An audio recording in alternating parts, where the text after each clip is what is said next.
Billy Joe Saunders here to announce your fight for the world title. It's been a long time coming though, yeah?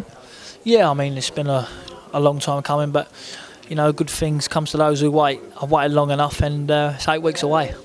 But you haven't had any soft touches in the interim while you've been waiting. I mean, obviously the Chris Eubank Jr. fight, it was a tough fight, physically imposing guy, but you came through that. And as an event, it's good preparation for this, I presume. Yeah, I mean, there's a lot of publicity surrounding that fight. You know, a lot of pressure on it. You know, I made some heavy statements. If I lost, I retired, and so you put pressure on yourself for a reason. I put it on myself, and it paid off, worked. So it's good preparation for this year, but this is a completely different fight. This is a world-class opponent, world champion. I've got to go to the champion's backyard and take it off him.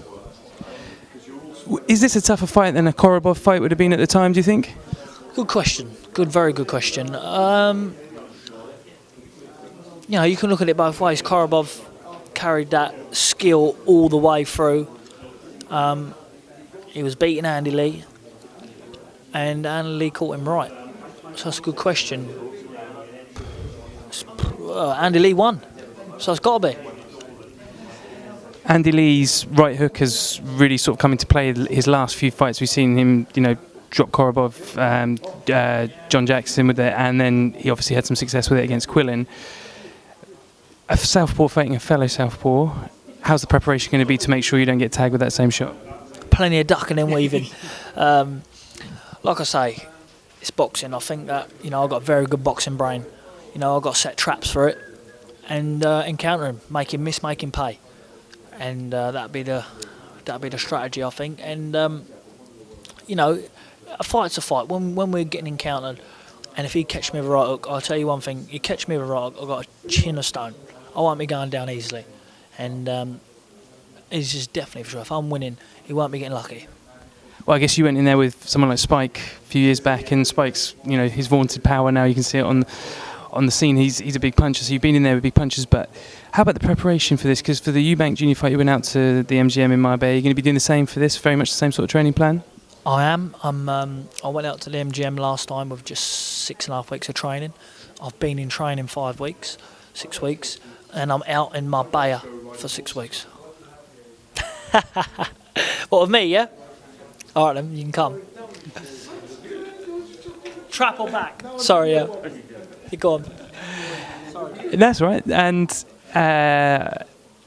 when you talked about the last fight when you were with Chris Eubank Jr., you were out there, but you were doing new things with your diet as well, I think, weren't you? And are you going to carry that over?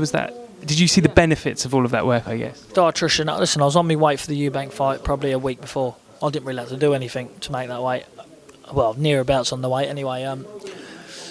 And I will be doing the same this time. Not dietitians, etc. on board, and you know the job will be done professionally out in Marbella. You talked at the press conference today, interestingly, you said that there will be points in the fight where then maybe the red mist comes down and you don't listen to your corner. Was that just a bit of hype for the fight? Because really, a game plan is very important in this fight. It is, but I'm sure that, you know, if I catch him with a good shot and the crowd all get to it, you know, we're two proud men, I think that we're going to be thinking, right, I'm going to tag you back now. And we might make small mistakes, but I'm sure one thing, there's going to be plenty of blood, definitely. You got a fight Friday night. Obviously, that's always a worry because you could pick up a cut or an injury of some sort. Are you confident that you can just come through that fight and then you can really focus on the task at hand with Andy Lee? Yeah, I mean, this fight coming up, it's just like I want it as a glorified sparring session, really. Under the lights, in the dressing room, getting your hands done, just getting the feel of things and blow a bit of ring rust off. And I think that's the main thing. And then I'm ready to rock and roll for the big one. And you're joining your fellow Olympic teammate James DeGale fighting for a world title, being sort of roughly about the right time frame, isn't it? 4 or 5 years after your Olympics. It'd be great to have another member from 2008 to win a world title.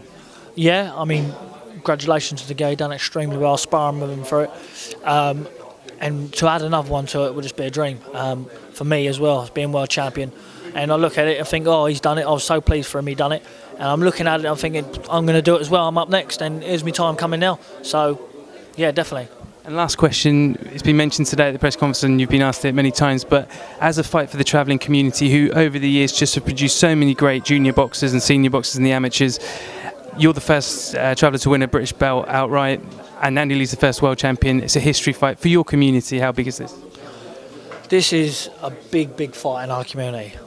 You know, this is don't get no bigger than this in our community. In the travelling community's favourite sport is boxing, and to have them two travellers fighting for a world title, something else. Brilliant. Billy Joe Saunders, best of luck, mate. Thank you.